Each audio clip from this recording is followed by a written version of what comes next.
আরে ভাই আপনি স্বর্ণ চেনেন না সেই জন্য এসব কথা করছেন। ভাই আমি স্বর্ণকার 20 বছর ধইরা মিরার বাজারে আমি স্বর্ণের ব্যবসা করতেছি আর আপনি আমার স্বর্ণ চিনাইতেছেন। হ্যাঁ এই মিয়া ফালতু জানি কোনটাকে করেন আপনি স্বর্ণ। তোমার বাপের বিচার হওয়া উচিত। তো ওই সামান্য কিছু টাকার জন্য আমি বাইরে পড়েছি বুঝছেন। লজ্জার কথা কি কব, আর ওই স্ত্রীর গয়নার দিকে হাত বাড়াতেই হলো। আর সেই গয়না বেচে দিচ্ছি তো শখের গয়না বিয়ের স্মৃতি মানতে ভাবতেছে না। আমার এত শখের গহনা। ভাবি আপনি কানবেন না, চিন্তা করবেন না। ভাই যদি ইতালি যায় আপনার গয়নাগাটির কোনো কিছুর অভাব হইব না। আপনি হাসি মুখে আপনার গয়নাগুলো বিক্রি করার জন্য অনুমতি দেয়া দেন। সেটাই বুঝাতে পারতেছি। আর একবার ইতালি জাতি বলে দেন আমার চাকরি হবে।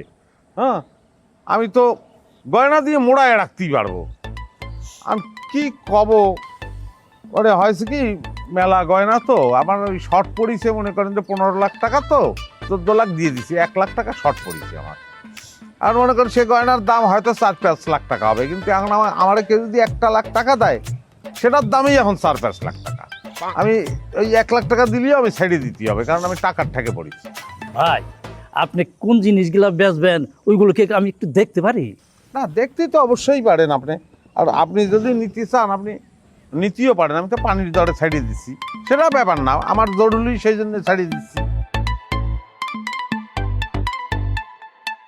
ভাই এইগুলো করতে আনছেন? ওই যে তার বাপ যে মরে গেছে, মানে আমার মরহুম শ্বশুর, সে বিয়ের সময় দিচ্ছে।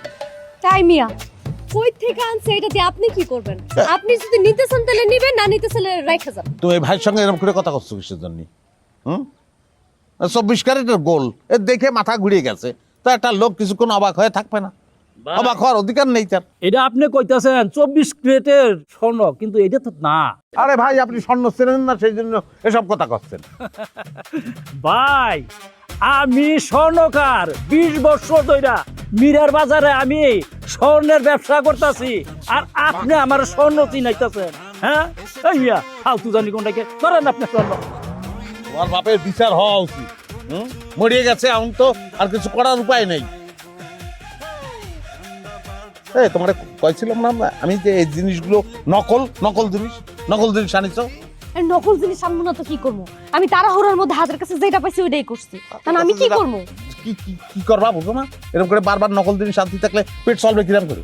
পেট চলবে কিরম করে? এবার তো নিজের পালা, নিজে দেখবেন কি নিয়ে আসো। ভাবেই সাকসেস হতে পারতেছি। আসো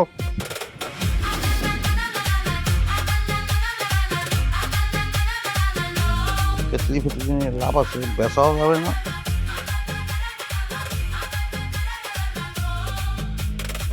খালি করে গ্যাস কলা কটা নিয়ে যাই।